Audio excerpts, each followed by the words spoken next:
As they say in PIHL hockey, let's do that PIHL hockey. Hello, good afternoon, and welcome to the UPMC Lemieux Sports Complex inside the FedEx rink here in Cranberry Township, Pennsylvania for PIHL Girls Championship Sunday on TenbandTV, presented by Play It Again Sports.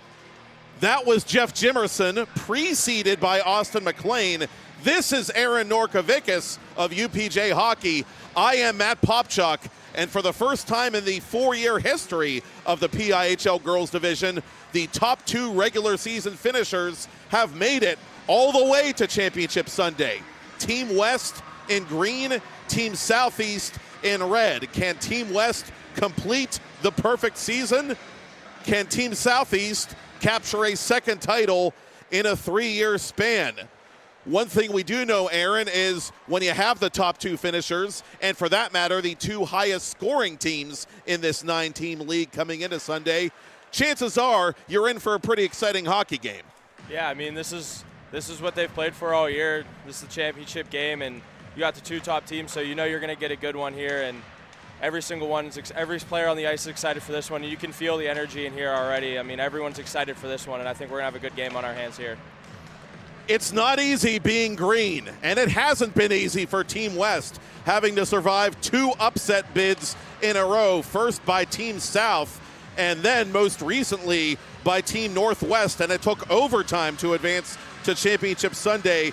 Isabel King, number 81 in green, on a 9-game goal streak, entering this game that includes the 2 goals from that semifinal contest, including her overtime winner that gave Team West the 5-4 victory over Team Northwest. Emily Reiner, whose 38 points lead PIHL girls entering Sunday, is back in the lineup for Team West. She wears number 13 in green, and she's warming up in the mix off to our right.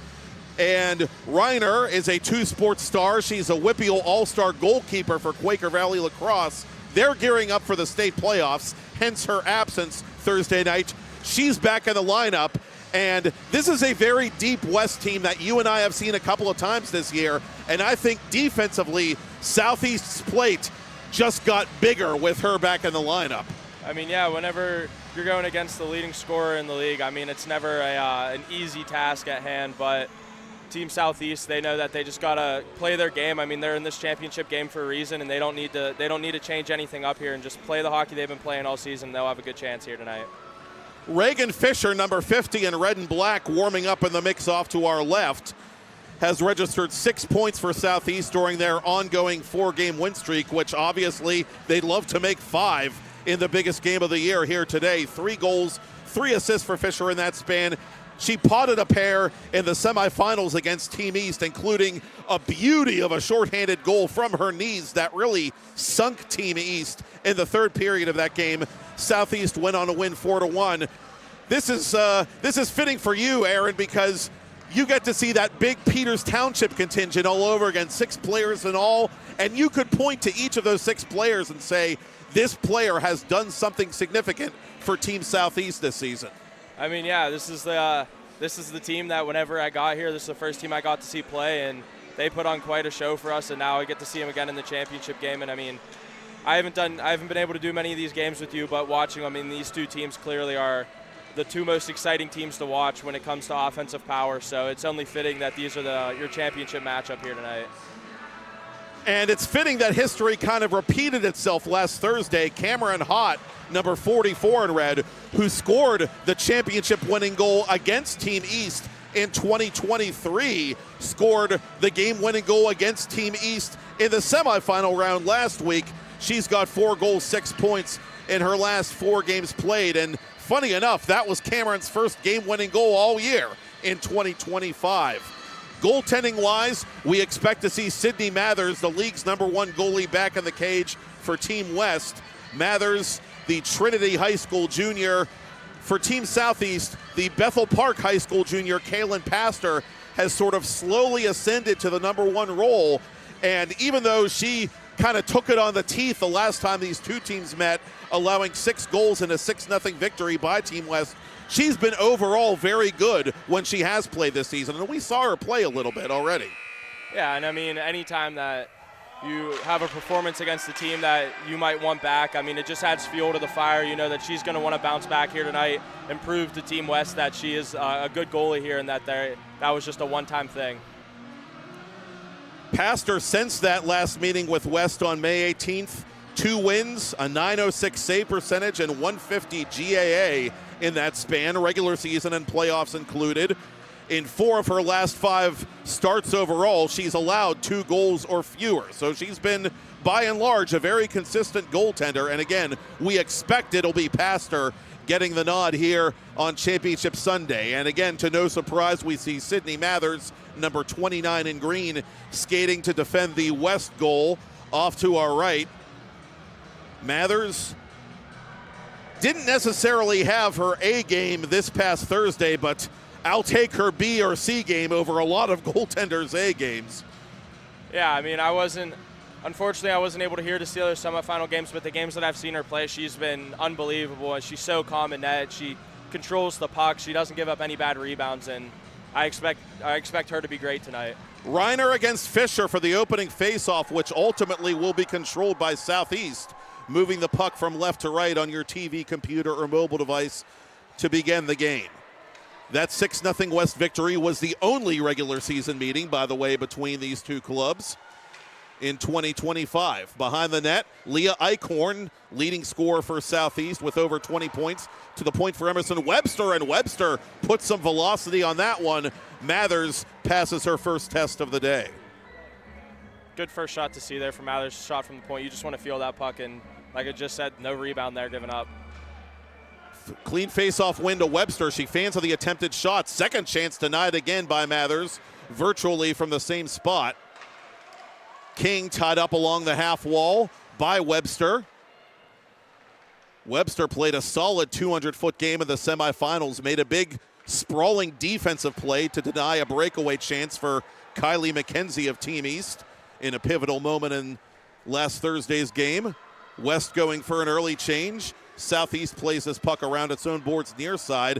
Eventually it comes toward Fisher, and Fisher collides with Lillian Relia at center, and we've got a yard sale as she goes to retrieve her stick. Southeast content to ice this puck legally as Tony Valeri plays it. West head coach Joe Cummings, recently hired as head women's coach for the RMU Women's D2 ACHA program, on which Valeri will play for the Colonials next season. Team Southeast, coached by Clay Hollingsworth, who was behind the bench for that 2023 Cinderella Championship win by Team Southeast. This is cleared through center by Lillian Relia.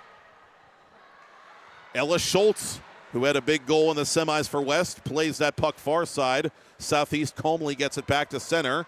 Abby Taylor, who got the scoring started in the semifinal round, is dispossessed inside that Skating Penguin logo. Taylor regains possession, up ahead just a little too far for Reiner.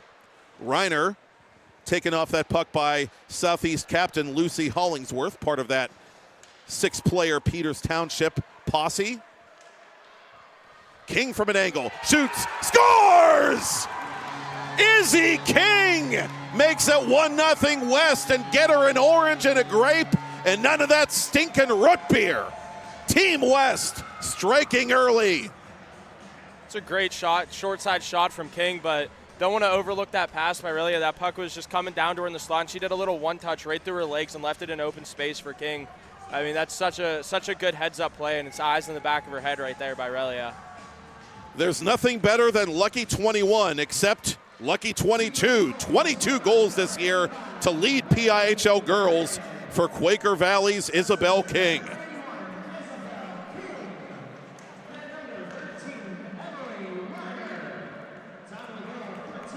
Played into the corner. And up the near boards, it'll come vis-a-vis Caitlin Kerrigan.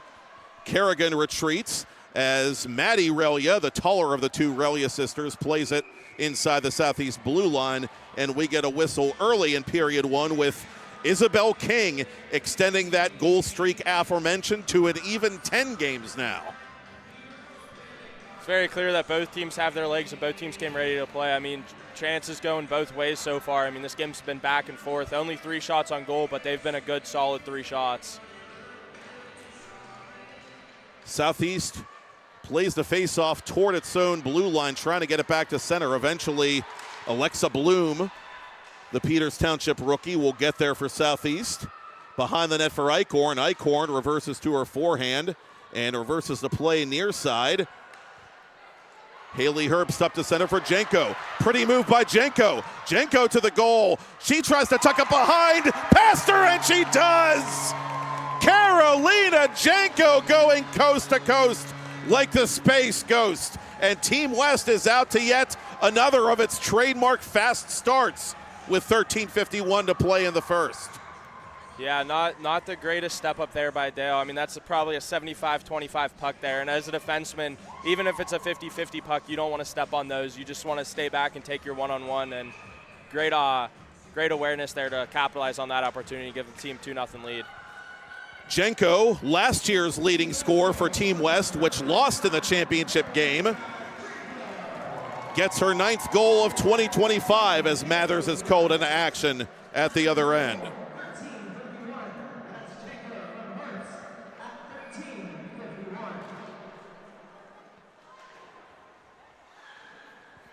Officially, King from Hornick and Reiner, and Jenko from Herbst.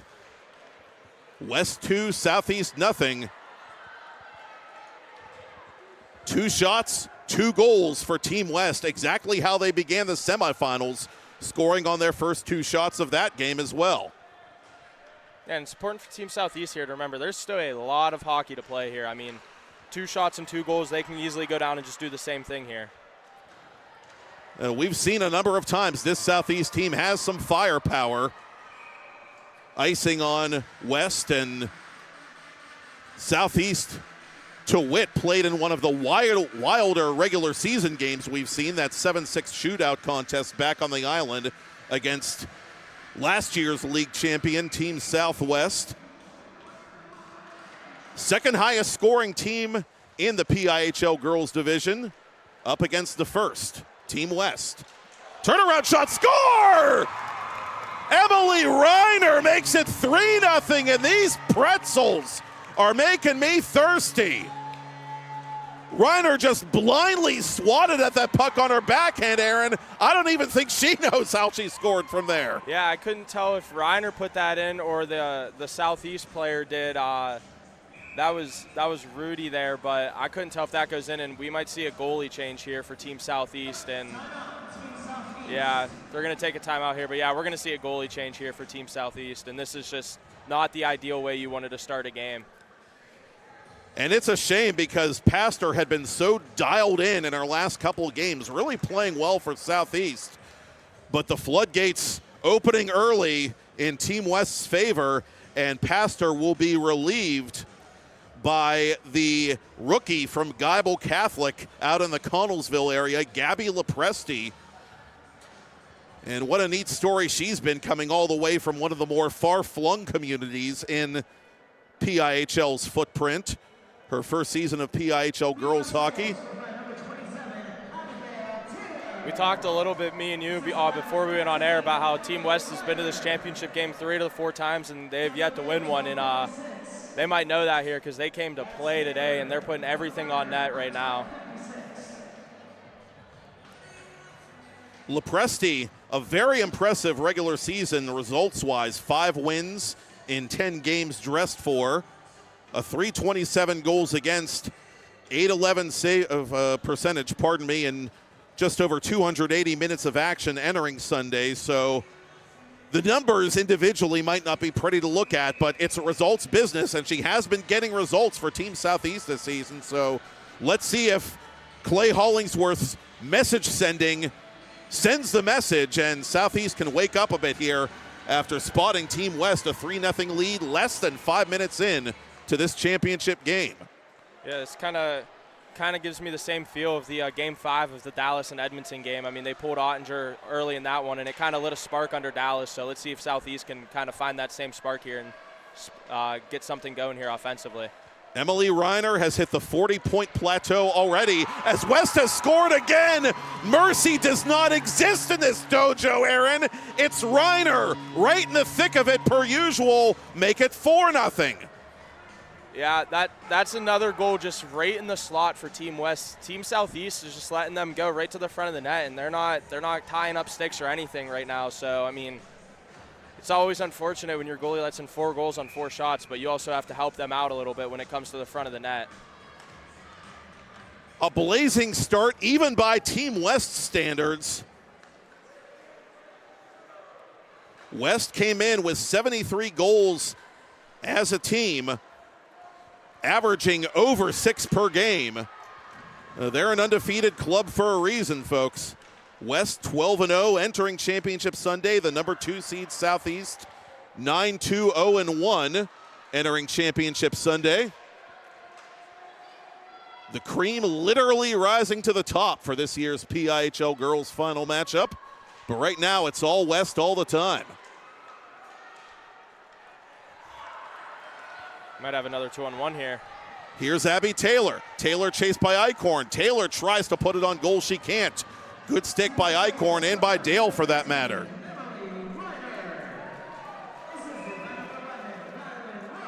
Four goals and 424.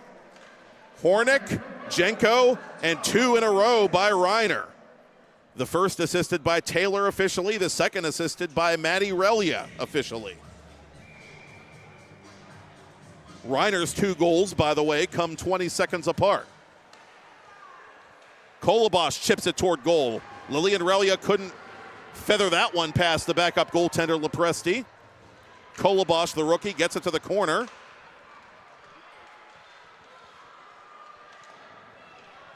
And Droshak was unable to clear it. Correction, Webster unable to clear it for Southeast, the alternate captain of that squad. And Hott has seen enough. She'll play it off the glass and in the general direction of Sydney Mathers, who just knocks it aside for Kolobosh. Taken there by Kira Roddy, who has a game-winning playoff goal to her credit from earlier this spring. Jenko, who scored on that earlier breakaway, turns it over to Hott. Hott over the attacking line, backed up by Krafalsi, the Bethel Park product. And Krafalsi has to cut her losses as Valeri is right on top of this puck in her own corner. Valeri, the Montour Spartans, skating up to center. Ella Schultz, one of 5, I should say, South Fayette students on the West roster, trying to play that puck across the line. And here's Maddie Relia feeding Schultz. Schultz with room to maneuver.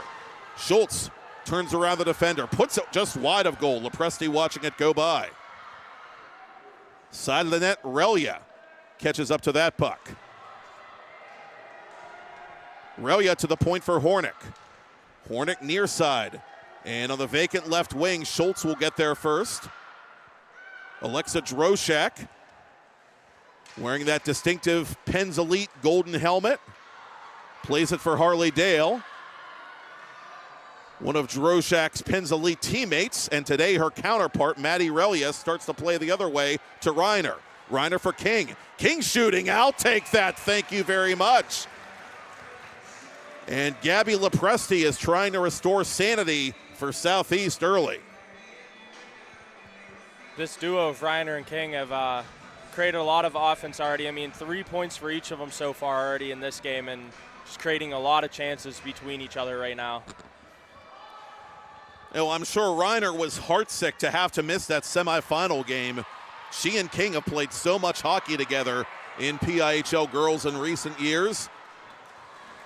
Howard Smith, you and I both know him, Aaron. He's said many times, this is a team on a mission, trying to finish the job they started in 2024, and they certainly look dialed in to start this game. 4-0 West as Mathers cuts that out with her stick. Taylor reaching for this puck at center. Kerrigan gets there and sends it up to Fisher. West in the middle of a change, but a good poke check there by Lillian Relia, and Southeast has to go fish. Eichhorn near side. Sees it played the other way by Maddie Relia, no icing.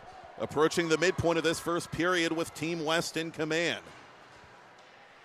Taylor from the corner.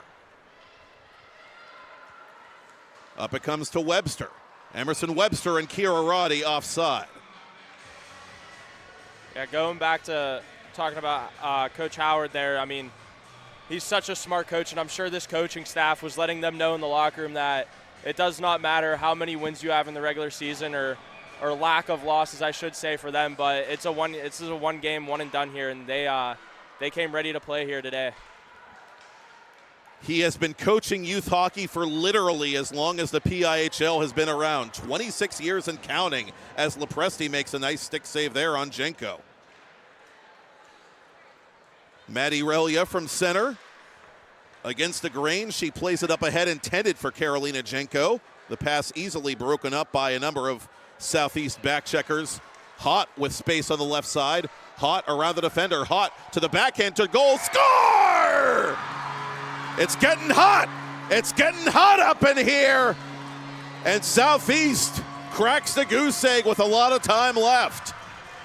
I was just getting ready to say Southeast needs one of their big-time players to make a big-time play, and we just saw it right there with Hot, getting her team on the board here, and that just still 4-1 game, but that just gives your team some life and some hope right there, and got to realize still a lot of hockey left to play with 8:06 left in the first period. I mean, they scored 4 goals on 4 shots. I mean, it's very possible to just rally off goals now.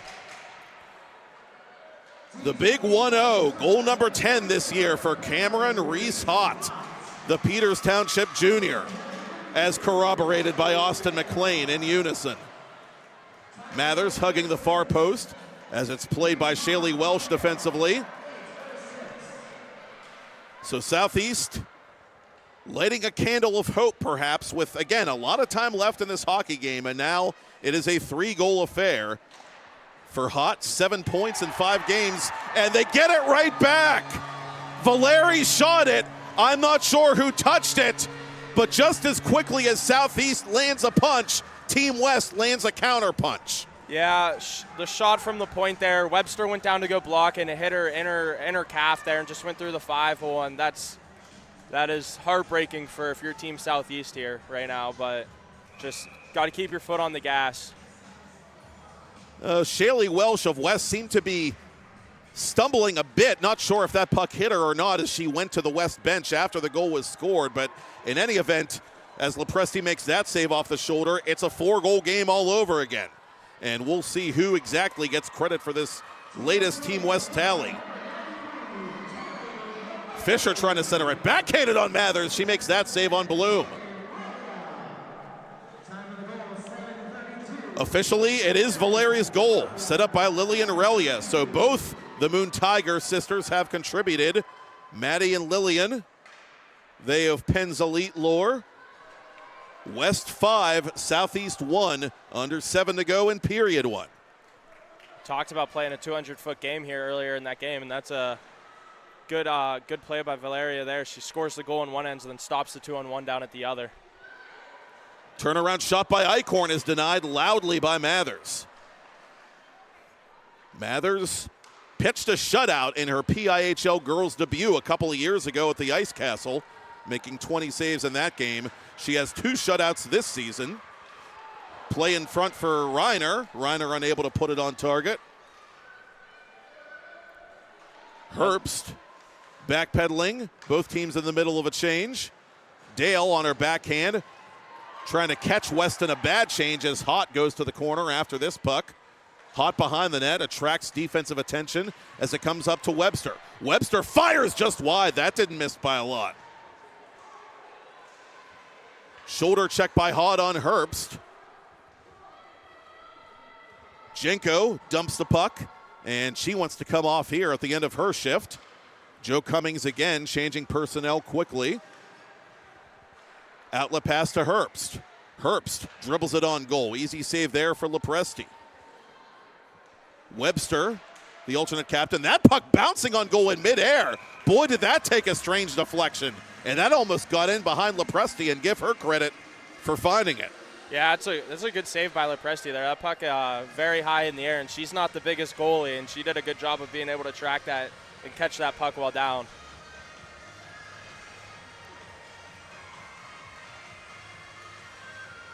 Reiner and that top unit back on for Team West. They're getting their share of minutes in this first period. Joe Cummings clearly wants to leave no doubt and put his team in the best position he can early to make Southeast chase the game. Yeah, they have a 5-1 lead already.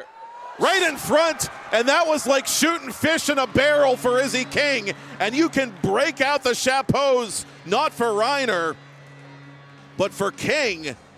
She has 3 points, and it's 6-1 West.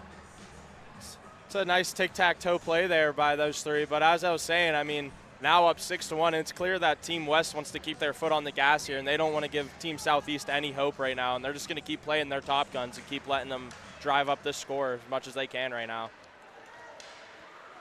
The Quaker Valley dynamic duo, Emily Reiner and Isabel King, proud members of that Steel City Selects program that has placed in the top 3 nationally the last couple of years at USA Hockey Nationals.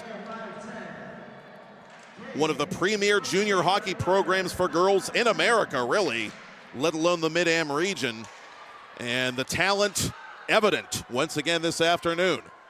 Ella Hamill to goal. She shoots, save made, to the rebound. Oh, Mathers, quick as a bunny, kicked that one out of there. Yeah, great save by Mathers there on that rebound. I mean, rebound popped out to the slot, and I can't tell if she poked it away or if she made that save, but either way, it's a great heads-up play by her.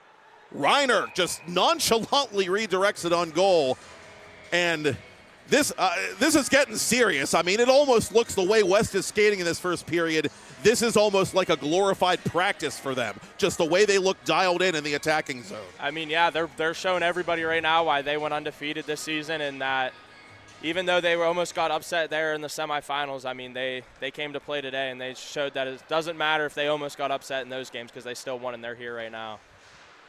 Almost got upset twice for that matter. Their quarterfinal game with 8th-seeded Team South was tied at 2 in the third before West scored 3 times, and in doing so became the first team in the brief history of the PIHL girls division to finish first and win a playoff game. They reversed the curse, if you will, and now they're trying to get that elusive first championship win, and on the verge of it right now, leading 6-1 early.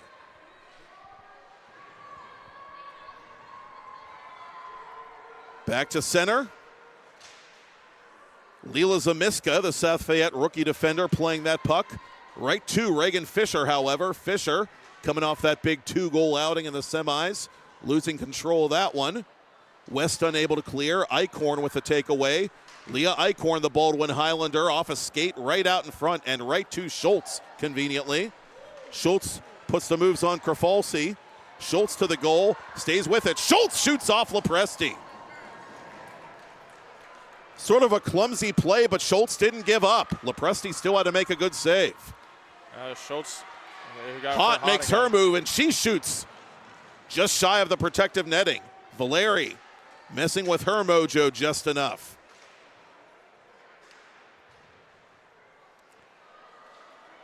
Hot, one of the premier players in the league, and you can see she's doing everything she can to try and strap the team to her back. But it is a tall order skating against this Western squad. Yeah, it might sound a little bit crazy here saying this, considering they're down 6-1, and Raya has had the game that she's had with 5 points already. But honestly, Hot seems like she's looked like probably the best player on the ice right now. You can tell that she really wants it. Every time she's on the ice, she has the puck on her stick, and she's making things happen. So. And she's a player who got championship game and big game experience early on in her varsity career, as we said. Scoring the golden goal as a rookie in PIHL girls a couple of years ago. She's not going to get stage fright here. Webster behind the net. A lot of players from that 2023 team, including the Peters Township folks, still left over from that squad. Webster's turnaround shot denied by Mathers, and it's jammed out a couple of times by Droshak, the West Mifflin Titan. Team West taking exception, but Mathers has it all the same. Yeah, Mathers has looked very strong so far to start this game. Some high-quality chances that she's faced, and she's shutting the door right now. And you know that's got to be setting in a little bit with Team Southeast right now, the frustration, because they know they need some goals here, and they're getting their chances. They're just not going in the net. West scored the first 4 in under 5 minutes. Cameron Hott got on the board for Southeast, and as we said, lit a candle of hope, if you will, and very quickly that candle was snuffed out by Tony Valeri and Isabel King, along with Emily Reiner, who helped set up the latter of those goals. Reiner and King both with hat tricks and points, as it were, if not goals. And we've still got 2 periods to go. Reiner with this puck, unable to play it around Dale. Reiner and Dale, with the possible exception of Maddie Relia, the 2 tallest players on the ice for either side today. Schultz is a big gal as well, and she uses that size well on defense for Team West. Turned over to Reiner. Reiner makes her move. Reiner to goal, saved by Lepresti. No rebound. Yeah, I think the real difference so far in this first period has just been the defensive zones for each team. I mean, both teams are getting opportunity, but Team West isn't letting Team Southeast get those second or third opportunities where Team West, they're going to the net, and Team Southeast just seems like they're just letting them bang away at their goalie. And when you do that, I mean, just a recipe for disaster. 30 ticks to talk in this first period of Championship Sunday. Team West putting on an early clinic in the attacking zone, trying to win that first ever PIHL girls title in year 4 of the girls circuit. Reagan Fisher gets trail checked by Haley Herbst. West going the other way, perhaps one last chance. Webster interrupts the breakout. Jenko flags this puck down in the corner, trying to get around the defender. She does, but time will run out. How tough to beat has Team West been in 2025? 15 shots on goal by West in that first period, and over a third of them went in. West 6, Southeast 1. He's Aaron Norkovicus. I'm Matt Popchock. You're watching the PIHL Girls Final on TenbandTV, presented by Play It Again Sports.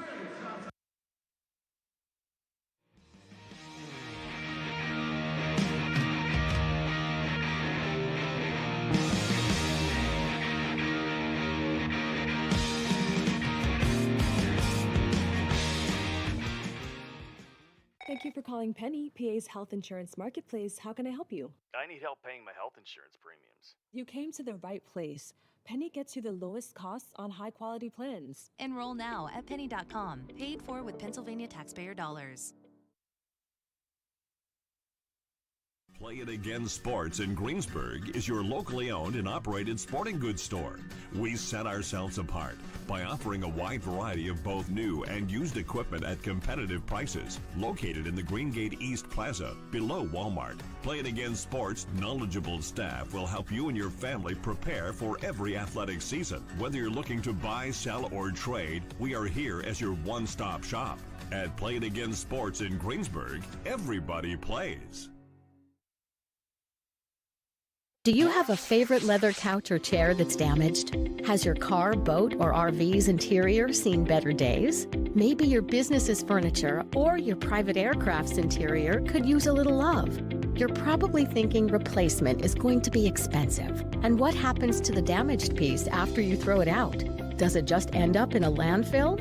It doesn't have to. FiberNew specializes in the restoration of leather, plastic, and vinyl. To get an estimate, connect with us today.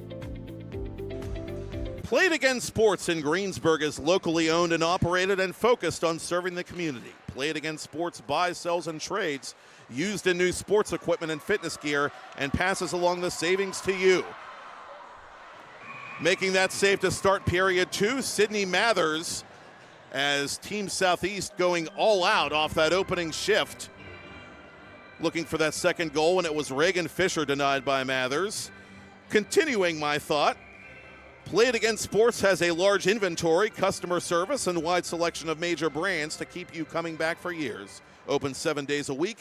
Visit them on 6041 Route 30 or visit them online at playitagainsports.com/locations/Greensburg-PA. And coming on Monday, July 7th, the grand opening of Play It Again Sports Cranberry Township. Right down the road here on Route 19. You got a Chili's on McKnight reopening, and you got a Play It Again Sports with a grand opening on the same day. July 7th is a big day for Cranberry Township. Oh yeah, it's gonna be busy down here in Cranberry on that day.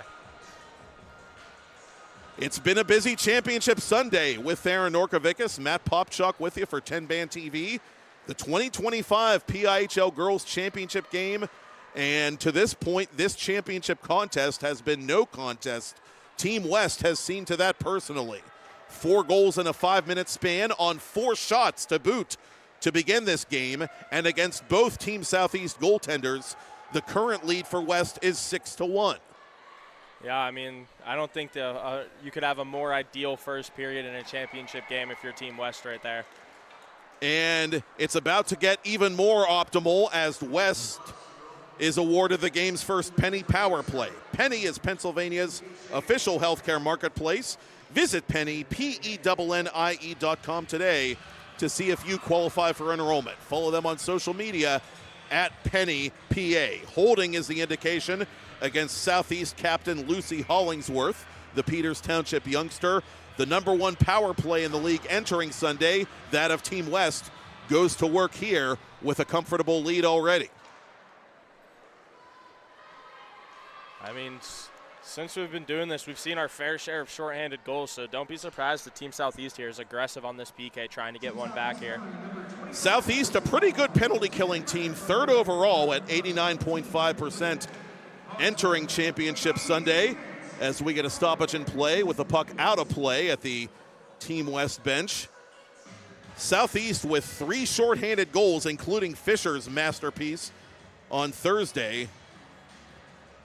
And that is the most of any team, to your point, Aaron, in PIHL girls.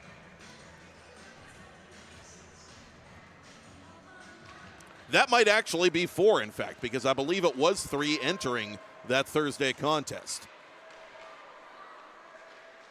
Maddie Relia deferring to Carolina Jenko. Now it comes back to Relia at left point. Center point to Lillian Relia. Near side for Reiner. Reiner out in front. Maddie Relia shooting. It's blocked. King trying to go to Reiner out in front. Reiner not moving much. Lets Relia play it. Reiner now in the corner. Slips it to King. 1:05 to go on the Penny power play for West. It's moved down low just beyond King's reach, but she plays it all the same to Jenko around the boards. Back to Maddie Relia. Relia to Reiner. Reiner to King. King shooting wide. No, that wasn't King shooting. That was Jenko, I beg your pardon. One-timer going just wide off the stick of Maddie Relia. Lillian to Maddie. Maddie to Emily Reiner. Burial! And now you can break out the chapeaus, baby. Emily Reiner forces Hollingsworth to take the walk of shame. 7-1 Team West, 14:34 to the ice cut. Yeah, that's a defensive breakdown there from Southeast. I mean, we just watched Team West run that play 4 times in a row, and I mean, if you're Team Southeast, you have to pick up on that play at least one of those times, and they finally make them pay for it. Emily Reiner of Steel City Selects, Quaker Valley High School, class of 25, a 3-time WPIHL Girls Lacrosse All-District honoree as goalkeeper, mind you. And this year, the leading scorer in PIHL Girls, and she has a hat trick on Championship Sunday.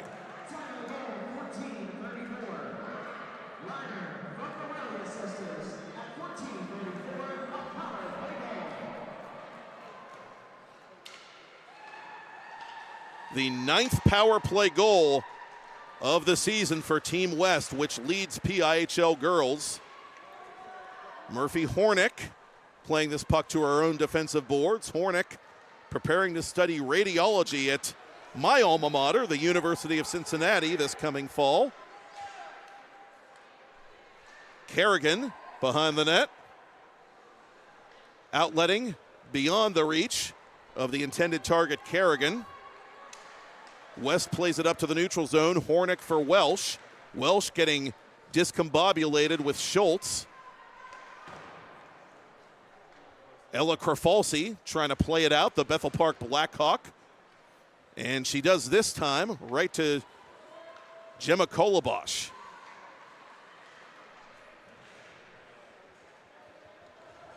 Reagan Fisher with another chance for Southeast. She's had a couple today as this one-timer is put wide And that's kind of been the story of the game for Southeast. Eichhorn just unable to put that shot on frame from the right wing. Schultz with a poke check.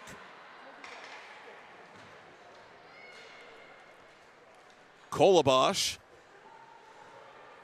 dumps it to the corner. West changing on the fly.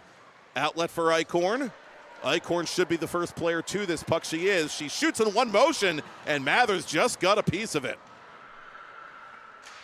Eichhorn took a healthy rip at that one, but Mathers made the save, and she'll freeze this one inside her crease. It's a good shot there by Eichhorn. I mean, skating full speed, that puck is not on her sticks. That's a quick little snapshot. It's a good play by her to be able to get that puck on net as hard and as accurate as she did, but just a good save there once again by Mathers.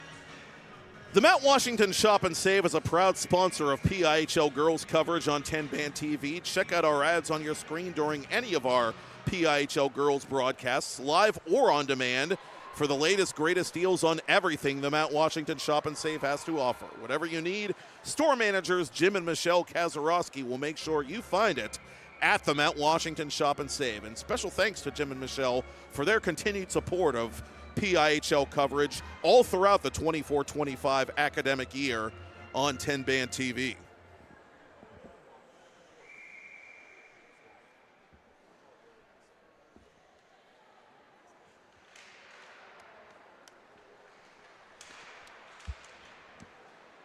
Off the face-off, controlling it for Team West is Maddie Relia. Relia on her off wing, stick check from behind by Hott. That allows Webster to ice this puck for Southeast. 5 minutes into period 2.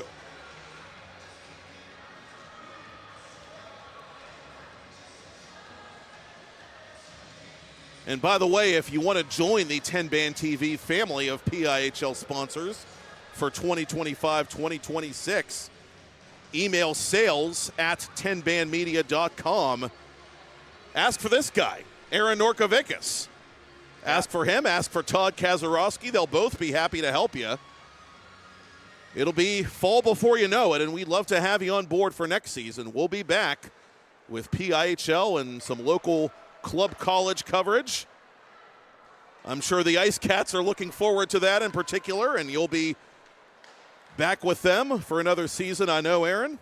Oh, yeah, we love it when the 10 bands. It's one of my favorite things whenever we get to go back after a game and watch the 10-band stream. I mean, it clears any of the other streaming services that most of these rinks have. And now, coming from the players, it certainly means a lot, and we do appreciate that. Reiner between the circles. Reiner on target. Oh, just missing on the redirect was Taylor. Taylor's been an impressive player this postseason, and she almost had one there to make it 8-1. Reiner to Taylor. Correction, King was stick checked behind the Southeast goal. Joe Cummings mixing up his lines a bit, evidently, with the outcome of this game becoming more and more a foregone conclusion by the moment. 11:03 to play, second period. Southeast still looking for a spark. Got to find someone to give them a spark.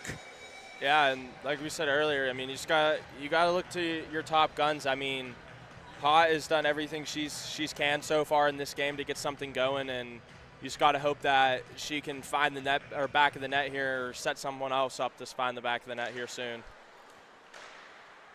All this ice time for Team West in the attacking zone isn't helping either. I mean, even if they're not scoring, they're taking time away, I should say, for Southeast to attack and try to mount that comeback.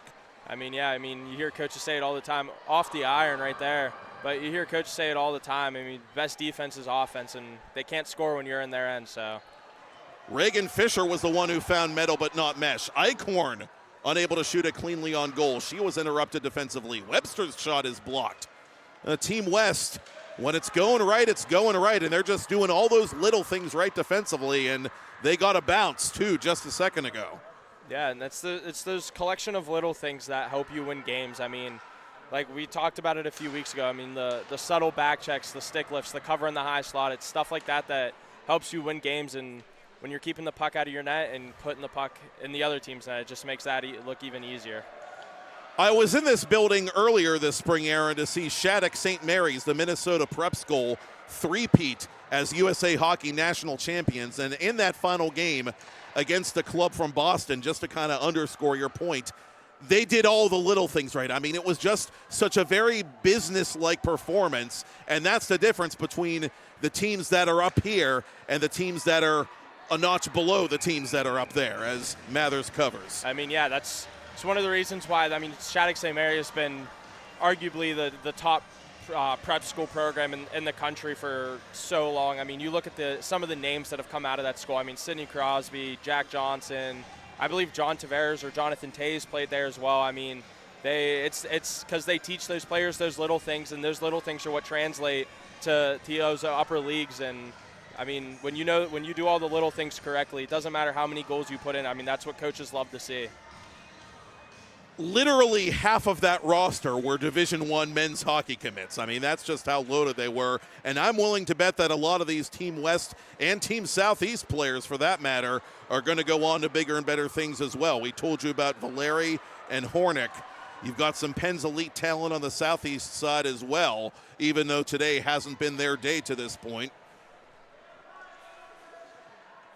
Great to see the PIHL giving this platform for girls hockey to grow within the past few years. And of course, the league's long-term goal is to have a Pennsylvania Girls State Championship. There already has been one played in the East out there. They make the girls season concurrent with the boys season.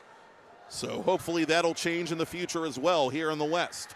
I mean, the growth of girls hockey here in Pittsburgh. I remember when I was younger, there wasn't many girls team. I mean, my sister tried playing hockey, but she wasn't able to play for long because there just wasn't girls team around, and it's grown so much, and stuff like this just can only help it. So the volume of middle school players, and I remember talking to media relations man Brian Mitchell from the PIHL about this during a previous championship broadcast.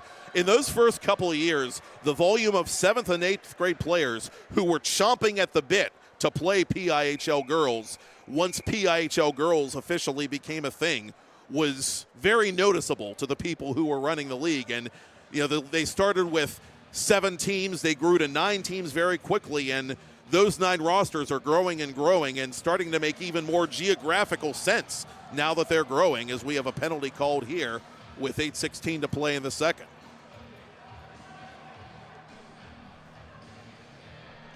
Cross-checking on Hollingsworth, who is in the sin bin for a second time today.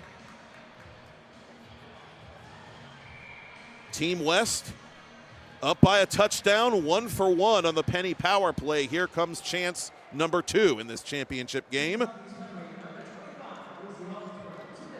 Maddie Relia to Lillian Relia. Lillian to Reiner, back to Lillian. Lillian to Maddie. Maddie to Reiner, just redirected wide. So there's that play again. She had a yawning net to shoot at too, just couldn't put it where she wanted. Reiner going for goal number 4 unofficially this afternoon. A miscue there by Relia, and there goes the power play. Good heads-up play there by Fisher. I mean, she saw that puck bobble, and she went right for it. I mean, a lot of the times you can see somebody on the penalty kill who sees that puck bobble, and they're like, oh, well, we're killing, or you don't want to take that chance. But down 7-1, I mean, you got to take any single chance you can get. Now she just got her team back. And it looks like the older brother is coming to have a talking to with the younger sister, if my eyes don't deceive me.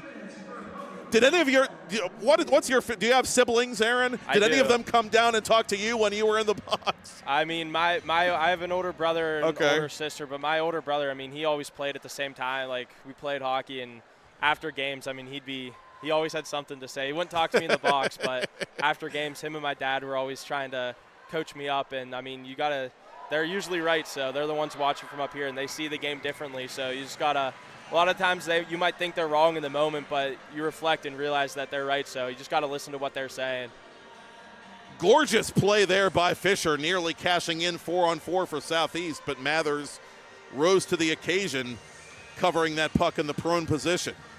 66 seconds of 4-on-4 hockey as of now, and then Southeast gets a truncated penny power play as this puck is still loose. Somehow Mathers stopped that deflected shot from going in, and she covers the follow-up through heavy traffic. I like the effort there from Roddy. You saw a little bit of a kick there. I mean, I don't think that goal will count if that goes in, but got to do anything you can to put the puck in the net. You know what they say, if you ain't cheating, you ain't trying, so. You want to score, go to the net. Go to those dirty areas, especially in a playoff game. But back to what you were saying, I think if I had like a brother or a sister, older or younger, I might be hesitant to talk to them in the penalty box. Depending upon what the penalty was, they might be a little too honked off to think clearly. Oh, yeah. My dad coached me for a while, for a few years, and anytime I would take a dumb penalty or something, he would just give it to me when I came back to the bench. So that kind of got in my head a little bit of just don't take any dumb penalties, especially in an important game. I mean, Webster outletting that off the shin of Ella Schultz. Eventually it comes to Eichhorn. Her cross-ice pass is intercepted. Here's Abby Taylor, 4-on-4. Taylor knocked down. Play continues. Hollingsworth about to come out of the box. Now she will. A 30-second penny power play for Team Southeast. But it's West possessing this puck. Lillian Relia. Maddie Relia, I beg your pardon. Up to the Southeast blue line as Lillian looks on and waves to her coach from the penalty box, asking whether or not she should stay on after she exits. Under 6 minutes till the ice cut here on Championship Sunday. The abbreviated power play does not lead to anything for Southeast, and so we go back to 5-a-side with West still leading by a 7-1 score. Webster around the circle to her forehand, taken off the puck immediately by Hornick, and somebody broke their stick. That was Lillian Relia. That slap shot, a screamer on Mathers, and she'll slow it down. That's got to be frustrating. Take a penalty, come out of the box, and then your stick breaks. I saw Howard Smith on the Team West bench giving the universal high stick on the puck sign, and he called it before this USA hockey crew did. It was a high stick on the puck against Southeast.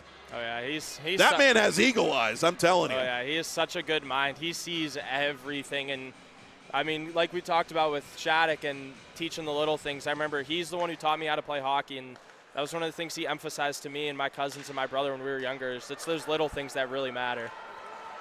Hot on a breakaway, hot to the goal, save made by Mathers, and she'll flop on that loose puck to force the face-off.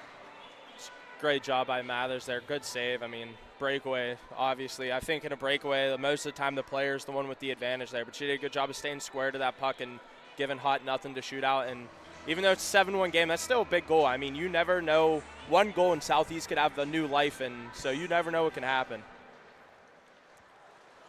The USA hockey crew for this championship game, by the way, Miller and Evans, the referees, the linespersons, Keefe, and the venerable Kirsten Welsh, once the all-time leading scorer by a defender in Robert Morris women's hockey history, has since gone on to a very successful career in officiating. She's done some minor league hockey, some women's hockey, even a little bit of NHL prospect camp hockey here and there. That save made by Mathers as Dale takes a shot from distance. And ironically, Welsh was one of the more penalized players on those RMU teams that I worked with as sports information director at the time. Sure enough, she becomes an official and the pupil becomes the teacher, as it were. It's interesting how those things go full circle. I mean, hey, usually the ones who take the most penalties know the rule book the best because they know what they shouldn't be doing. Good point. Welsh, in all seriousness, one of my favorite players to deal with and always a great interviewee on those RMU women's teams, as this is a great desperation stop there by Lepresti, and she's done a good job cutting down the angle on some of these chances, which a lot of goaltenders her age don't know how to do or forget to do, I think. Yeah, she comes out very far. That's the one thing I've noticed about her. I mean, they're coming into the zone, and it's almost like she's at the hash marks only, so she she really comes out far to cut down those angles, but sometimes those side-to-side pucks when you're out that far is what become real challenging. Puck played between the circles off the face-off. Webster not standing on ceremony. Team Southeast, as Ms. Welsh puts up her arm for icing, going to take their chances with the defensive zone face-off.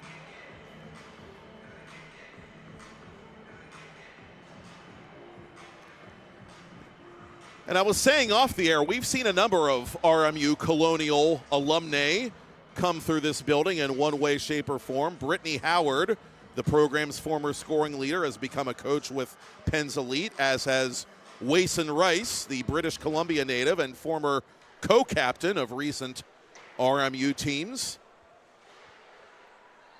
And it's also the people like that that help grow women or girls hockey and women's hockey, because I mean, they're the ones that were playing it whenever it wasn't as big as it is now, and they do a good job of really getting it out there and letting everybody see it and exposing it and giving these girls the opportunity, the same opportunity that the boys have. And Wason Rice is one of the handful of players for RMU women that played for the program both before and after it was shuttered briefly and brought back within the past several years. Rice staying on and using her bonus eligibility as a graduate student, as we get a whistle here with 3:28 to the intermission.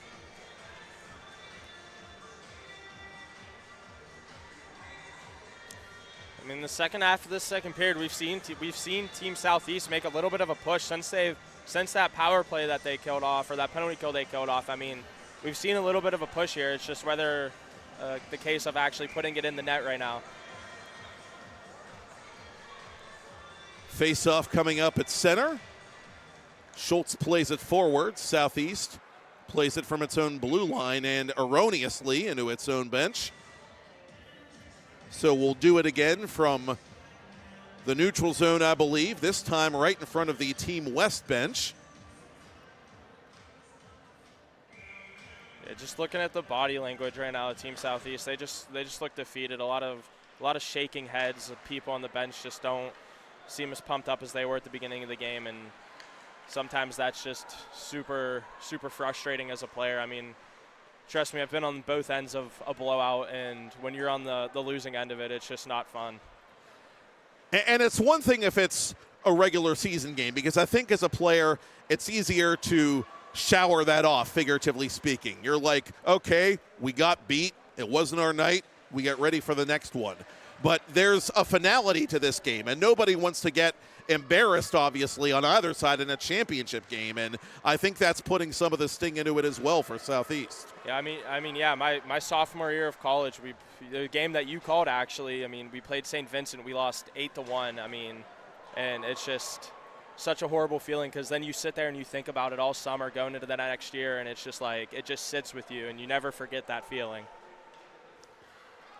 In 2023, Southeast, and I've talked about this before, they were sort of the dark horse team of that playoff tournament, an average regular season team that put it all together at playoff time. They went on a run and came by that championship win honestly. This year, nobody is sleeping on Team Southeast. They've been a very solid team and a consistent team, winning 9 games in all, regular season and playoffs, and just the one shootout loss and the 2 regulation losses. Second seed entering this playoff tournament and championship game, and clearly Team West not sleeping on them at all today. They took command early and haven't really looked back. No, and I mean, I think that's what makes Team West so dangerous. I mean, just the ability to be undefeated and not take any team for granted. I mean, you see all the time teams that have all these wins, just they go into games thinking they're going to win, and it's clear that they didn't have that mindset going into this game. Eichhorn skating well, playing it to the right point. Now the play is broken up by Jenko, and now Jenko's going to have an opportunity on Lepresti. Jenko to the goal, score! Hit that horn and dance for Carolina Jenko. Team West with a late exclamation point before the ice cut. Lepresti audibly upset, but Not a lot she could have done about that one. That's just a great play by Jenko. Yeah, no, that one's definitely not on her. It's kind of similar to their breakaway goal in the first period. I mean, just a 50-50 puck that the defenseman steps up on, and I believe it was Dale again, and sometimes you just lose those step-ups, but. Good save there off the ensuing faceoff on Jenko, no less, by Gabby Lepresti. And for Lepresti, a rookie in her first season of PIHL girls, you know, you chalk it up to experience and you move on to next year, assuming that she plays again in PIHL girls next season.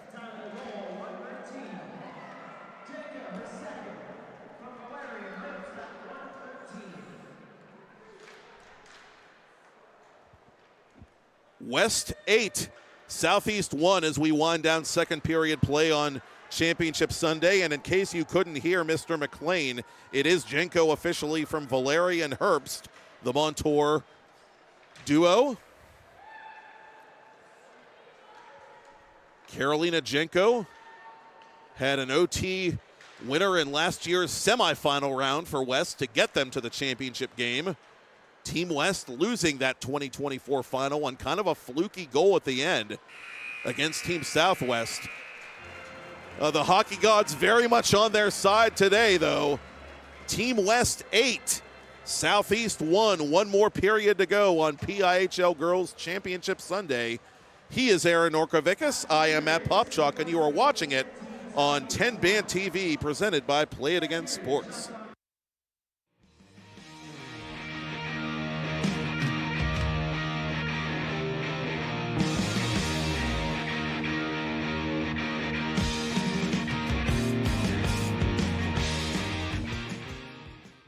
Captain Lucy Hollingsworth, part of that 6-player Peters Township posse.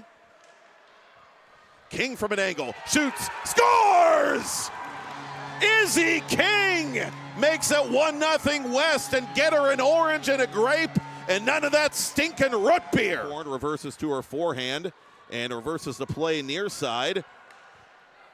Haley Herbst up to center for Jenko. Pretty move by Jenko. Jenko to the goal. She tries to tuck up behind. Past her, and she does! Carolina Jenko. Scoring team in the PIHL girls division up against the first, Team West. Turnaround shot, score! Emily Reiner makes it 3-0, and these pretzels are making me thirsty. Early in that one, and it kind of lit a spark under Dallas, so let's see if Southeast can kind of find that same spark here and get something going here offensively. Emily Reiner has hit the 40-point plateau already as West has scored again. Mercy does not exist in this dojo, Aaron. It's Reiner right in the thick. The pass easily broken up by a number of Southeast backcheckers. Hot with space on the left side. Hot around the defender. Hot to the backhand to goal. Score! It's getting hot. It's getting hot up in here. Lighting a candle of hope, perhaps, with, again, a lot of time left in this hockey game, and now it is a 3-goal affair for Hot. 7 points in 5 games, and they get it right back. Valeri shot it. I'm not sure who touched it, but just as quickly as Southeast lands a punch, Team West lands a counter punch. The Ice Castle, making 20 saves in that game. She has 2 shutouts this season. Play in front for Reiner. Reiner unable to put it on target. Wants to leave no doubt and put his team in the best position he can early to make Southeast chase the game. Yeah, they have a 5-1 lead already. Right in front, and that was like shooting fish in a barrel for Izzy King. And you can break out the chapeaus, not for Reiner, but for King. Leave no doubt and put his team in the best position he can early to make Southeast chase the game. Yeah, they have a 5-1 lead already. Right in front, and that was like shooting fish in a barrel for Izzy King. And you can break evident once again this afternoon. Ella Hamill to goal. She shoots, save made to the rebound. Oh, Mathers, quick as a bunny, kicked that one out of there. And right to Schultz, conveniently. Schultz puts the moves on Krafalski. Schultz to the goal, stays with it. Schultz shoots off Lepresti. Turned over to Reiner. Reiner makes her move. Reiner to goal, saved by Lepresti. No rebound. Jenko, I beg your pardon. One-timer going just wide off the stick of Maddie Relia. Lillian to Maddie. Maddie to Emily Reiner. Burial! And now you can break out the chapeaus, baby. Emily Reiner changing on the fly. Outlet for Eichhorn.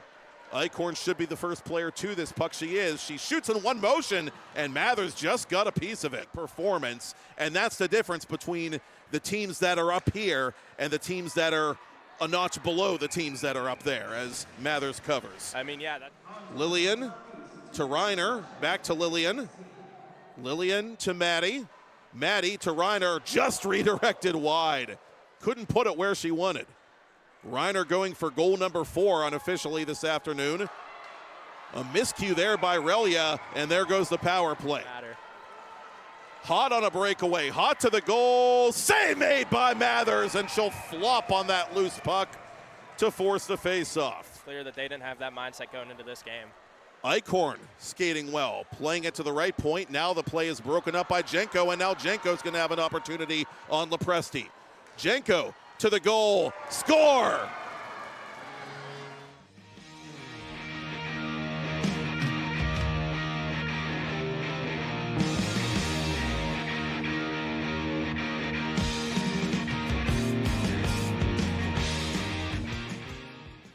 Thank you for calling Penny, PA's health insurance marketplace. How can I help you? I need help paying my health insurance premiums. You came to the right place.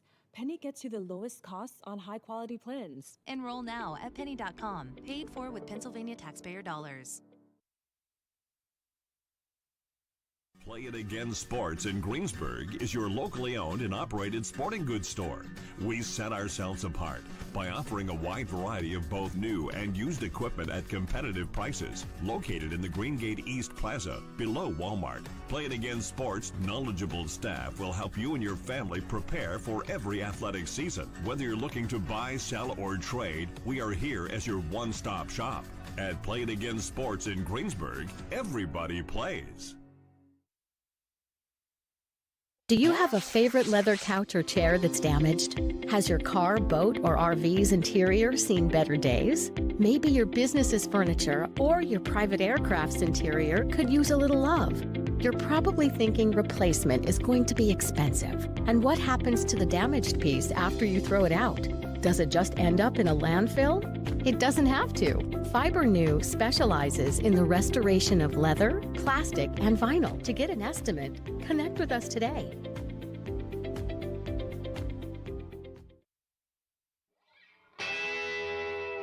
Gonna get up, pretty baby. Gonna get out of this rocking chair. Cross ice, and it comes back to Lucas Bloss. Hey, rookie! Welcome to the show, the Penguins Cup Championship show, the Penguins Cup Playoff show, and the Thomas Jefferson Jaguars putting on a show. Tell the boys and girls I just don't care. Discover the heart of Pittsburgh at Mount Washington Shop and Save. At Mount Washington Shop and Save, we're more than just a grocery store. We're your neighborhood destination. From the freshest local produce to gourmet delights, we've got it all under one roof. Experience convenience, quality, and savings, all in the heart of Mount Washington. Mount Washington Shop and Save, where Pittsburgh shops with a view. Shop smart, shop local, shop Mount Washington Shop and Save.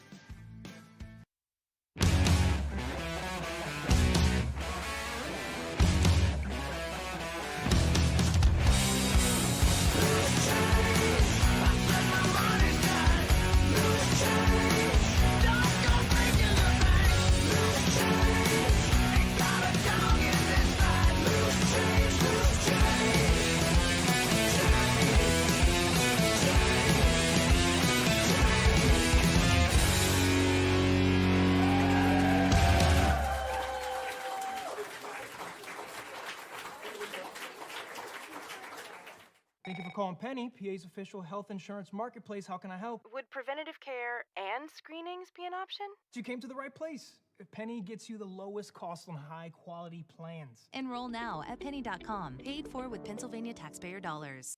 What a wonderful day! Welcome to Temple Strength and Sport Performance, where we empower you to reach new heights in strength, speed, and athletic performance. Temple is here to support you every step of the way. Whether you're a beginner or a seasoned athlete, join him in Jefferson Hills, Pennsylvania, and discover the difference. For more information, call 412-527-1755. Start your journey with us today.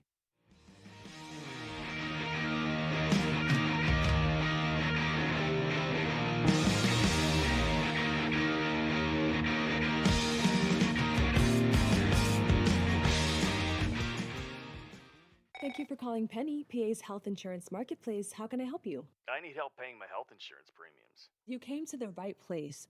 Penny gets you the lowest costs on high-quality plans. Enroll now at penny.com, paid for with Pennsylvania taxpayer dollars.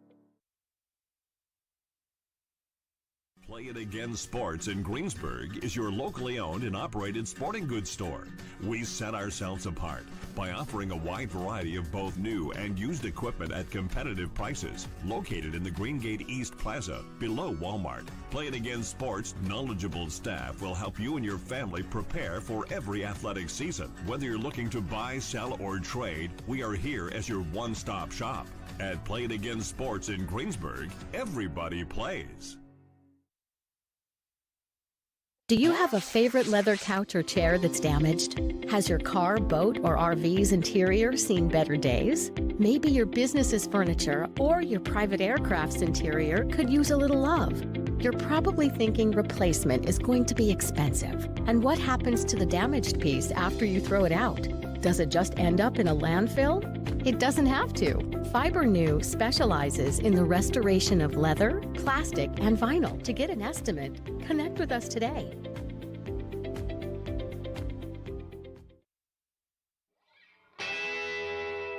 Gonna get out, pretty baby. Gonna get out of this rocking chair.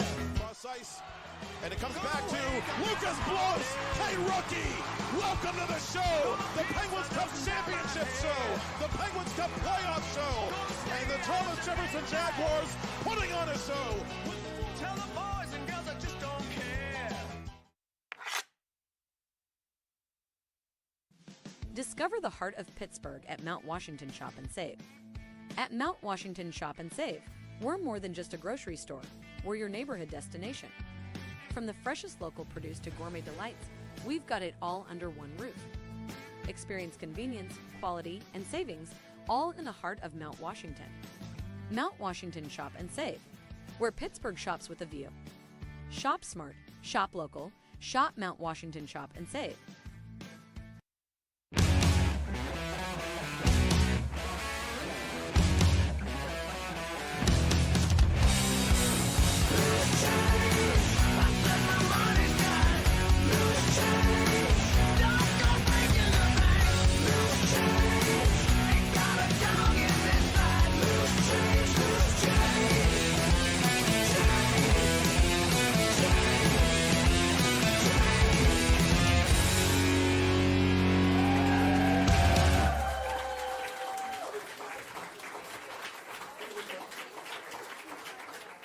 Thank you for calling Penny, PA's official health insurance marketplace. How can I help? Would preventative care and screenings be an option? You came to the right place. Penny gets you the lowest cost on high-quality plans. Enroll now at penny.com, paid for with Pennsylvania taxpayer dollars. What a wonderful day! Welcome to Temple Strength and Sport Performance, where we empower you to reach new heights in strength, speed, and athletic performance. Temple is here to support you every step of the way. Whether you're a beginner or a seasoned athlete, join him in Jefferson Hills, Pennsylvania, and discover the difference. For more information, call 412-527-1755. Start your journey with us today.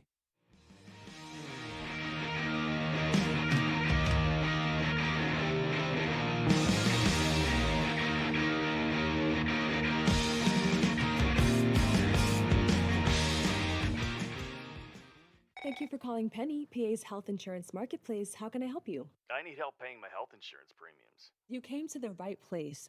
Penny gets you the lowest costs on high-quality plans. Enroll now at penny.com, paid for with Pennsylvania taxpayer dollars.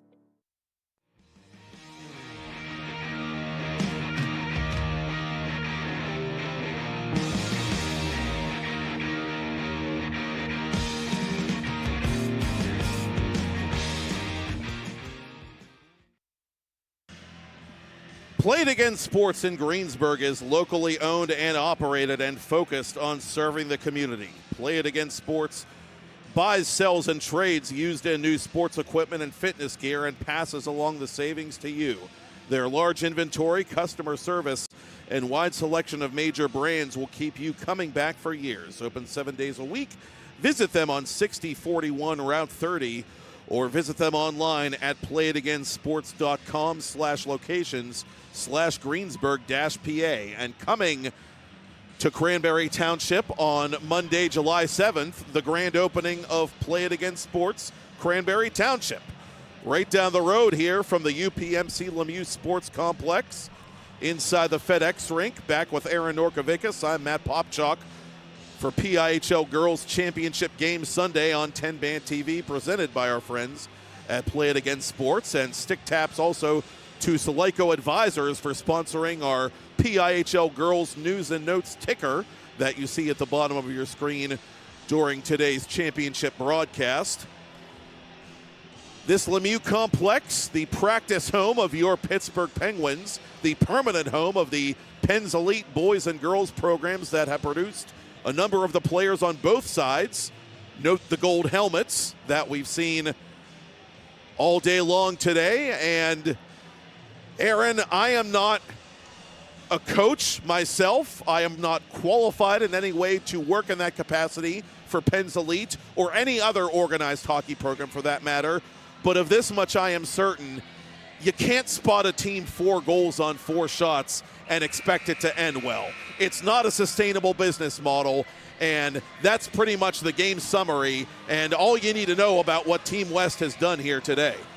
I mean, it just can't happen. I mean, championship game and you go and give up 4 goals on the first 4 shots, and that's not even just on the goalies there. I mean, that's just defensive breakdowns from Team Southeast, and when you do that, you just can't expect anything good to happen after that. I mean, even going down 2 or 3 that early into a game, a championship game, it's so deflating on a team, and just very unfortunate for Team Southeast. Cameron Hott set up by Harley Dale, the lone goal for Southeast midway through first period action. That lone goal sandwiched by 2 runs of 4 goals apiece by Team West. West opening the game with 4 goals in a span of 4 minutes, 24 seconds. After goal number 3, a goaltending change enacted by Southeast head coach Clay Hollingsworth. Starter Kalen Pastor out, the Bethel Park Jr. Geibel first year, Gabby Lepresti in, and she has stayed in ever since. The big guns, per usual for Team West, Isabel King and Emily Reiner, the Quaker Valley sophomore and senior, respectively.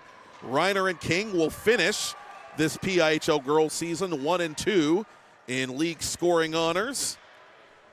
King with 22 goals, Reiner now with 21 after her hat trick this afternoon. Reiner with 5 points in all. King with a goal and an assist, although you and I suspect that will be updated at some point as scoring changes and scoring corrections are made posthumously.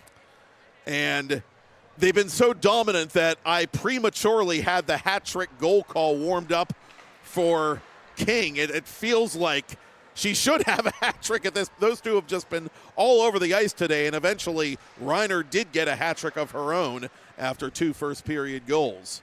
I mean, yeah, it seems like those two have literally combined for every single goal that they've scored here tonight. They're just so dominant together.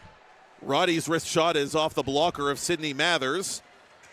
And Mathers certainly happy to get her own A game back after struggling in the semifinal round with Team Northwest. She's been solid today. 23 saves and counting for Mathers.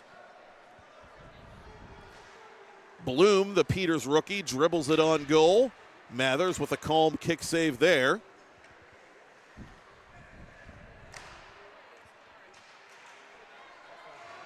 To the boards, it'll come for Shaylee Welsh. When these teams last met May 18th, it was West winning by 6. They are presently up by 7, and the PIHL mercy roll is in effect for the balance of this third period as Hott goes between the circles, and thank you, ma'am, may I have another?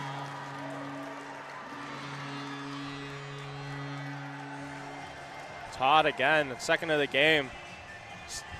Kind of just did it all herself on that one. Just picked the puck up and just kept going around until that chance in the slot opened up. It's a good shot over the glove of Mathers. Cameron Reese-Hott put some respect on all three of those names because she loves playing in PIHL Girls Finals. The golden goal 2 years ago, 2 goals, albeit in a losing effort, seemingly today. 11 goals, 17 points in 13 games to close out her junior season, so she's certainly finishing with a flourish individually. Hott, the alternate captain, one of 2 players to wear that letter A for Clay Hollingsworth. Kolobosh of West plays it down the right wing boards. Webster behind her own net. So the first of Reiner's hat trick goals, if this scoreline holds up, will be recorded as the game winner, which would be fitting for Reiner, who will be the eventual PIHL Girls Scoring Champion for 2025, barring a late outburst by her teammate, Izzy King. Obviously, it sucks for her that she wasn't able to be here for that semifinal game, but when you put up a performance like this in the championship game, I don't think you're really too upset about missing that semifinal game anymore. You could tell very early on that she was keyed up to be back in the lineup, and the West players were saying after that overtime win, Emily was definitely there in spirit, and they were playing that overtime period and playing that game for her to give her a chance to get that elusive trophy before she wears that cap and gown at Quaker Valley High School in the next couple of days. That's one thing I don't have access to is the high school graduation schedule for 2024-2025, although I do know, living west of Pittsburgh now, that one of the local high schools, because of the rain Friday, had to postpone until Saturday, and I believe one other did as well, but I know not which ones. So Reiner may have already had her graduation ceremony. I'm unable to check that at the moment. I apologize, but what a way for that 4-player senior class for Team West to go out. Reiner, Lillian Relia, Murphy Hornick of South Fayette, Tony Valeri of Montour, whose older sister also played PIHL girls hockey and coached as an assistant before going on to play club hockey for the RMU women, where Tony will go in the fall. You talk about bowing out gracefully as King just misses, short side. Team West not ready to go home just yet. They're still attacking, even with the comfortable lead. 5 minutes gone by in period 3.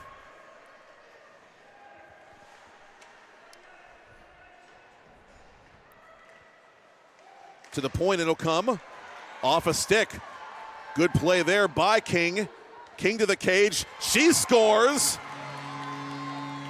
Izzy King with another multi-goal game. And more icing on Joe Cummings' victory cake with 11:41 to play.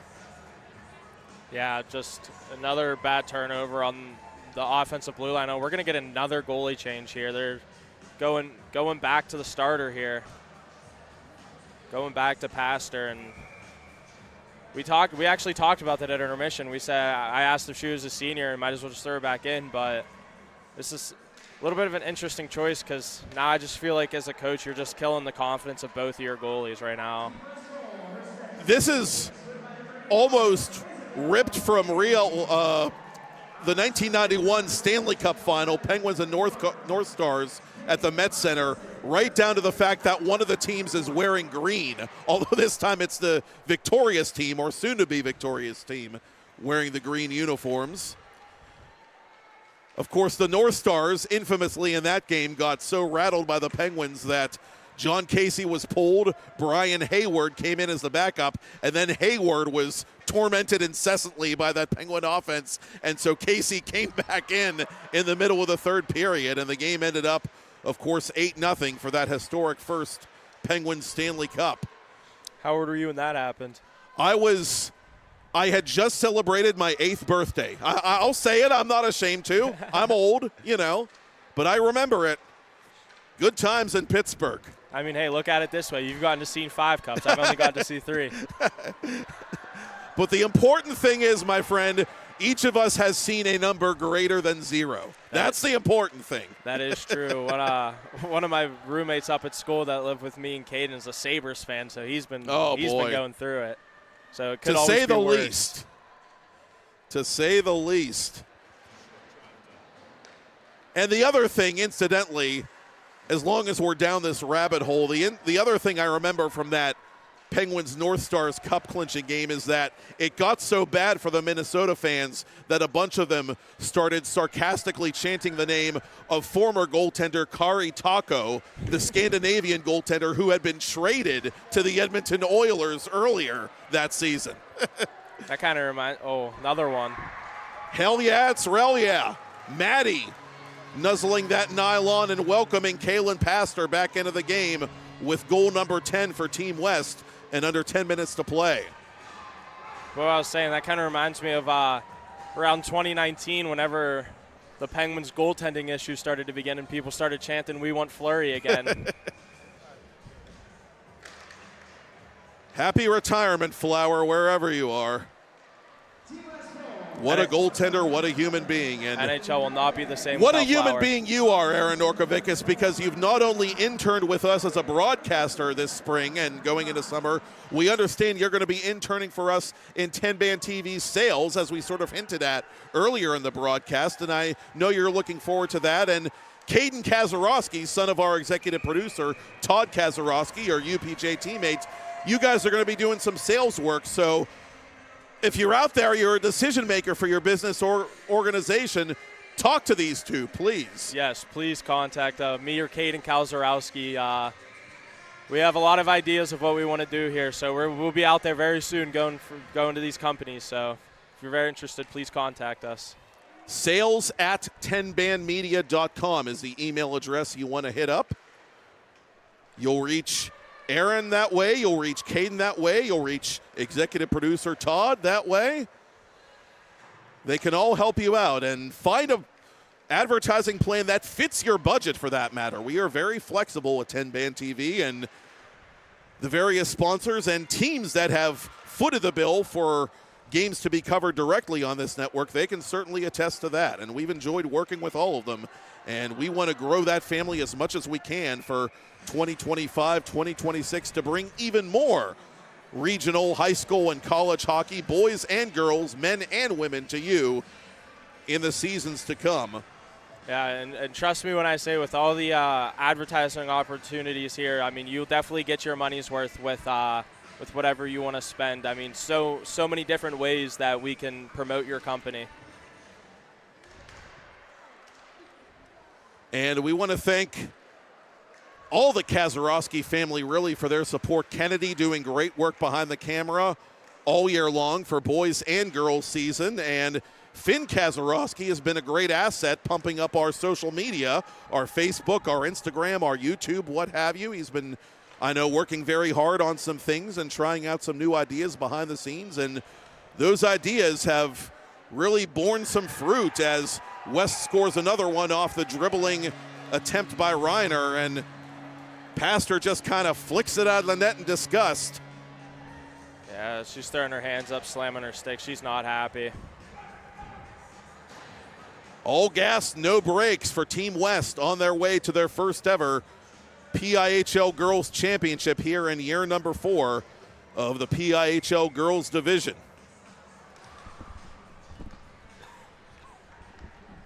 And before we call it quits for another academic year today, we want to mention, aside from the fact that we will be back for the next academic year, obviously, that we will see you this summer for year number 2 of the Ice Castle 3-vs-3 Elite League, which was a wonderful new celebrity 3-on-3 event, as Webster goes top shelf with that wrist shot.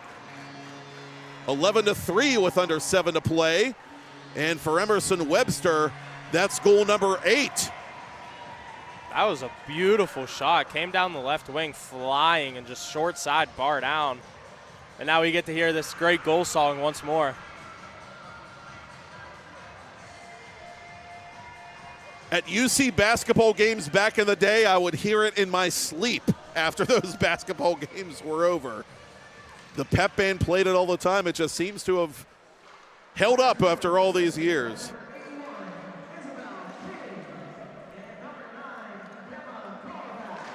Webster, the Trinity junior. She's had another fine season for Southeast, part of that leadership group for Clay Hollingsworth this year. Her 10th point of the season on goal number 8 here in game number 12 for Webster. And to kind of piggyback off what you were talking about before that goal, that the IC 3-on-3 league is some of the most fun and exciting hockey that I've watched in a long time, and we did it last year, and those games are never boring. I mean, just the amount of talent that is in that league and the crazy things that they do in that league is just unbelievable. Aaron, I don't think you're old enough to remember when the late Myron Cope would say, "A little birdie told me this, a little birdie told me that," but as Myron Cope would say if he could be with us at the moment, a little birdie told me that among the returnees this year will be former Peters Township prospect and now Colorado Avalanche prospect Christian Humphreys, and from your Utah Mammoth, Logan Coley, one of the big stars of the event last year for the team sponsored by Raising Cane's Chicken Fingers. He too is scheduled to appear again in year number 2. And chances are, if Logan is there, as you and I were speaking about off the air, LJ Mooney, a future NHLer likely, who might even be better than Logan Coley, if you can believe that. Boy, are they going to be fun to watch this summer. Oh yeah, I mean those two alone are worth every second of time that you spend watching them. They're both unbelievable players. I mean, Logan Coley had a great year in Utah, and I think they're really building something. And LJ as well. He had a really good year at on TDP, and he had a great U18 tournament a few months ago, and he just went viral for one of his goals a couple months ago. I saw that.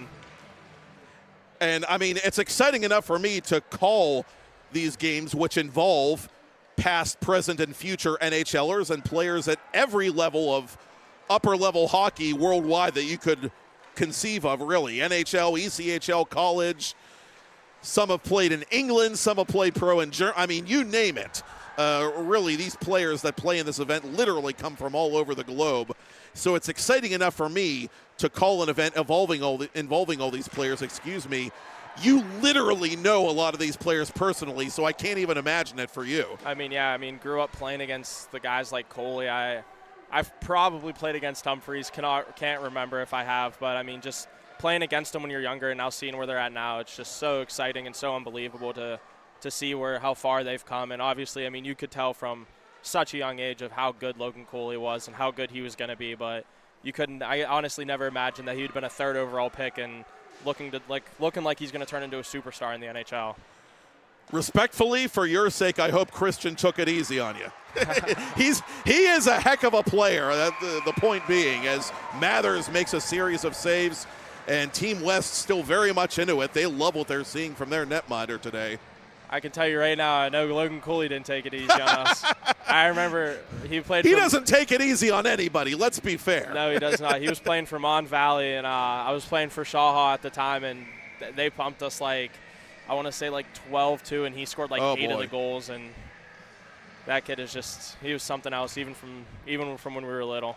Logan doing great things in the NHL, and hey, we told you Christian was drafted by Colorado, a great talent, and he had over 20 goals in the 3-versus-3 league last summer, representing Team Gordos, the eventual tournament winner, and maybe we'll see him in the NHL soon enough, hopefully. I mean, he transferred from UMich to Kitchener this offseason or this season, going to the OHL, and he had a phenomenal year in the OHL there at Kitchener, and so glad to see that jump that he made after having a rocky start at Michigan. And it bears repeating, Aaron, that there are opportunities to sponsor our coverage of the Ice Castle 3-versus-3 Elite League in addition to our PIHL coverage in 25-26. And again, sales at TenbandMedia.com. If you are a decision maker for a local business or organization, or for a local hockey club even, email sales at TenbandMedia.com and get involved so that we can cover your team's games more often, and so we can give your business, just as importantly, the notoriety and the exposure that you are looking for. And we are also broadening our horizons this fall with special thanks to the Baldwin Football and Basketball Booster Clubs and the Baldwin Hockey Club and the Baldwin Athletic Department. The Baldwin Highlanders have entered into a special multi-sport deal for TenbandTV, that goes into effect for the 2025-2026 school year. We will be covering some Baldwin hockey games, as you might guess. And for the first time ever, Baldwin football and Baldwin basketball, one of last year's section winners in WPIHL basketball, will be seen on TenbandTV, and we look forward to bringing you some more live sports here on the network. And again, sponsorship opportunities are available for those football and basketball and Baldwin hockey telecasts this fall and winter. Sales at TenbandMedia.com. Ask for Aaron, ask for Caden, ask for Todd, whichever the mood strikes you. They'd all love to help you out and give your business some help. Ella Hamill to Hot on hat trick watch.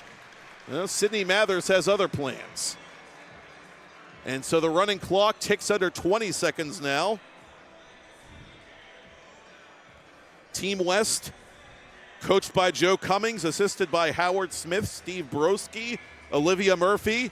They have achieved perfection, becoming the first PIHL girls team in 4 calendar years to do so. 5 seconds left, and what more can we say except West Side, Best Side. Your 2025 Pennsylvania Interscholastic Hockey League Girls Division champions, Team West. Final score, West 11, Team Southeast 3. And stick taps to Team Southeast, coached by Clay Hollingsworth, assisted by Mike Dale, Bill Hinton, and Zach Taylor, on a commendable season of their own, which ends with an overall record of 9-3-0-1 and a second-place finish in the league in 2025.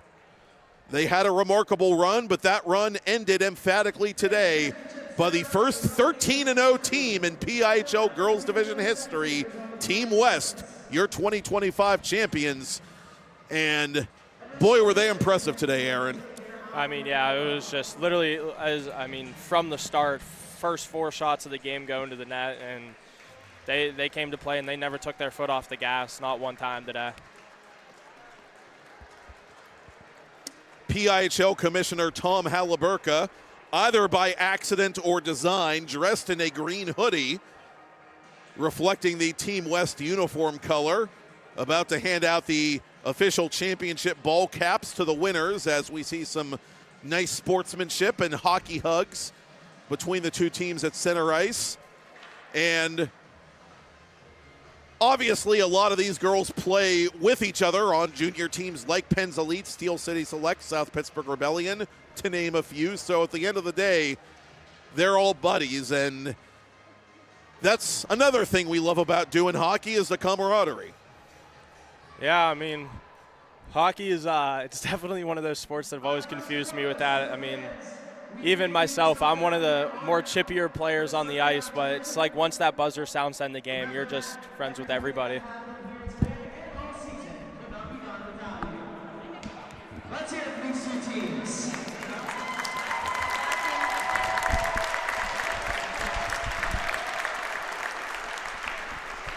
Team Southeast, you guys battled hard all year. Unfortunately, not the championship game that you guys have come for, but a lot to keep your heads high about. Let's hear it for Team Southeast.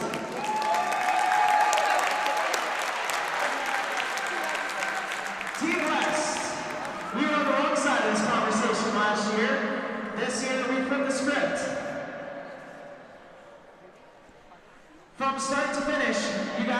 team to beat. And nobody could beat you guys.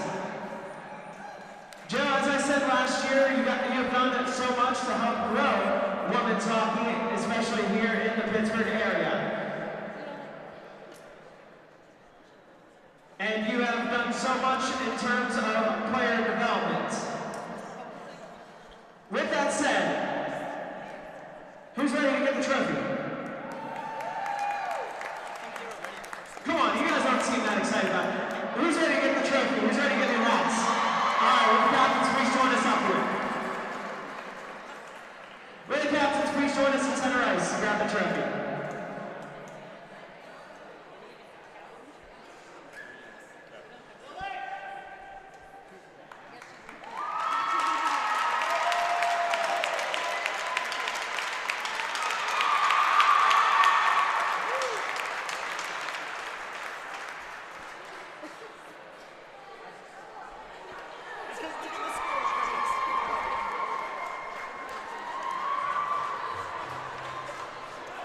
The 2025 PIHL Girls Champions, Team West.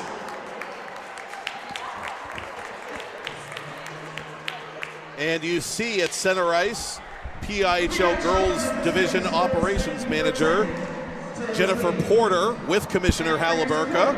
Jennifer this year succeeding Chris Chiasano in that role. And Ms. Porter presenting the championship trophy to unofficial captain Lillian Relia and Team West, who dons those championship ball caps with the PIHL Girls logo on them. And it's cliche to say it couldn't happen to a nicer guy, but I can say personally, Aaron, that I've enjoyed every interaction I've had, digitally and otherwise, with head coach Joe Cummings and his much talked about assistant coach Howard Smith that you and I have gotten to know well, and they really are two very nice guys and great representatives for PIHL Girls, and nice to see them finally get to lift that trophy. Yeah, I just met him right before this game, actually, when I was talking with Coach Howard, and he was so nice, and he sat there and talked to me the entire time, and it's hard not to root for him and hard not to be happy for them right now in this moment, especially after what they've been through these last 4 years and three championships, and so it's nice for them to finally get this championship. Harley Dale was getting ready to photobomb the championship photo that Team West is taking at the moment, the official photo with the mock Mountain Dew lime green hockey helmet sitting in the trophy. And that's another thing I appreciate about this club, They've been fun to watch, and with the way they've self-promoted on social media and whatnot, they've made themselves a fun team to watch, not only embracing the uniform color change this season, but just really a fun-loving group all season long, right down to the trophy presentation. And you certainly enjoy seeing those teams find success. I mean, yeah, you've never heard of a championship team that wouldn't tell you they're all best friends, and a big part of it is the locker room. I mean, when team chemistry's up and everyone in the locker room smiling all the time, I mean, it makes it easier to play hockey, and when you're having fun out there and just enjoying it. Again, Team West winning by 8 over Team Southeast. The final score in PIHL Mercy Roll fashion: West 11, Southeast 3. Team West, your 2025 Pennsylvania Interscholastic Hockey League Girls Division champions. Leading scorer, Emily Reiner. Leading goal scorer, Isabel King. Congratulations to Team West. Stick taps to Team Southeast on a respectable run. Southeast running into a buzzsaw, Aaron. I mean, really, there's nothing more you can say than that. I mean, yeah, Team West, they were the team to beat all year, and nobody could do it. But at the same time, you kind of have to expect Southeast that they'll be back here next year. I mean, they're only one senior on the team, so they'll have everyone returning. So they're going to have another solid team, and now hopefully they'll just have more fuel to the fire for next season. What was that line from Remember the Titans that Denzel Washington uttered? Leave no doubt. That's what Team West did today. They left no doubt, and they are your champions. Final score 11-3. Thank you, Todd Kazarowski. Thank you, Kennedy Kazarowski. Thank you, Aaron Norkovicus. Thank you, Michael Lyman in the Four Seasons. Thank you, Austin McLean. Thank you, Jennifer Porter. Thank you, Commissioner Tom Halliburka. And thank you for watching and listening. I'm Matt Popchock, and that's all she wrote from Cranberry Township. If you're a PIHLer, as the old song goes, see you in September. Otherwise, we'll see you later this summer for year number 2 of the exciting Ice Castle 3-versus-3 Elite League at the Ice Castle in Castle Shannon. And Aaron and I look forward to bringing that great event to you. West 11, Southeast 3, Team West are PIHL Girls Champs. Enjoy the rest of your Sunday, folks. You've been watching PIHL Girls Championship Sunday on TenbandTV, presented by the Mount Washington Shop and Save and by Play It Again Sports.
Thank you for calling Penny, PA's health insurance marketplace. How can I help you? I need help paying my health insurance premiums. You came to the right place.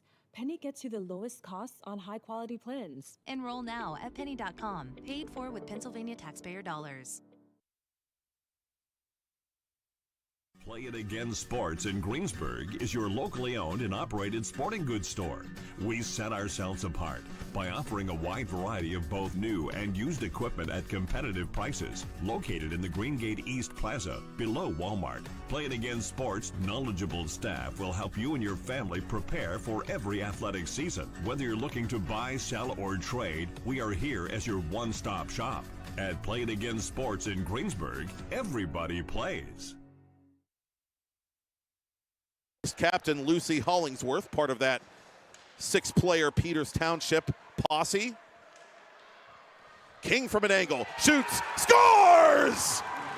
Izzy King makes it 1-0 West, and get her an orange and a grape and none of that stinking root beer. Reverses to her forehand and reverses the play near side. Haley Herbst up to center for Jenko. Pretty move by Jenko. Jenko to the goal. She tries to tuck it behind. Past her, and she does! Carolina Jenko, scoring team in the PIHL Girls Division, up against the first, Team West. Turnaround shot, score!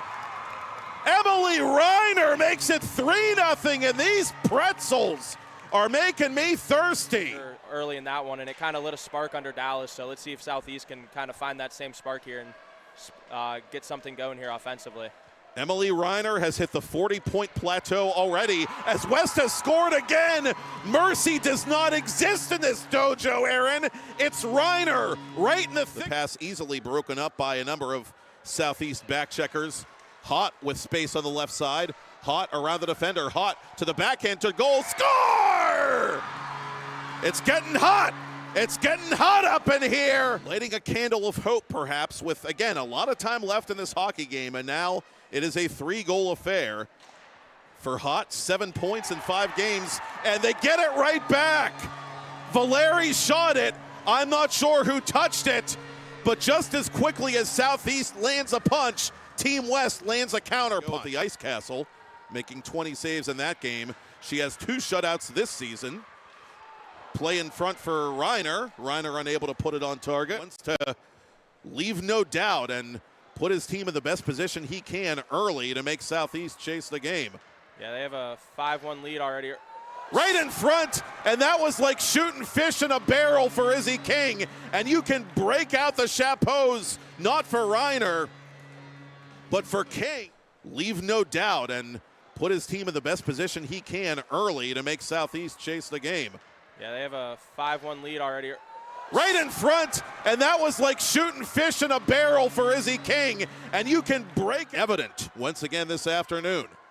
Ella Hamill to goal. She shoots, save made to the rebound.